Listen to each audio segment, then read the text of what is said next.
কিছু ভান্ডার পারমাণবিক হামলার অভিঘাত থেকেও আংশিক সুরক্ষা দিতে পারে বলে ইঙ্গিত দেন তিনি। এদিকে ইরানের এয়ারোস্পেস ফোর্সের কমান্ডার ব্রিগেডিয়ার জেনারেল আমির আলী হাজিজাদেও একই ধরনের দাবি করেছেন। তিনি জানান, ইরান তাদের ক্ষেপণাস্ত্র ভান্ডার একটি নির্দিষ্ট স্থানে কেন্দ্রীভূত করে রাখেনি, বরং বিভিন্ন শহরে ছড়িয়ে রাখা হয়েছে, যেন একযোগে আঘাত হানলেও পুরো সক্ষমতা নষ্ট করা কঠিন হয়। তার ভাষ্যমতে এসব ক্ষেপণাস্ত্র প্রায় ৫০০ মিটার গভীরে সংরক্ষিত।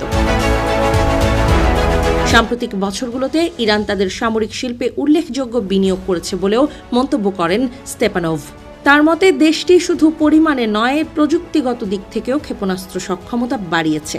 উদাহরণ হিসেবে তিনি উল্লেখ করেন মাঝারি পাল্লার খেইবার শেখান ব্যালিস্টিক ক্ষেপণাস্ত্র এবং ফাত্তাহ-2 হাইপারসনিক ক্ষেপণাস্ত্রের কথা। এই অস্ত্রগুলো ইরানের প্রতিরোধ ক্ষমতাকে নতুন মাত্রা দিয়েছে বলে দাবি করা হচ্ছে।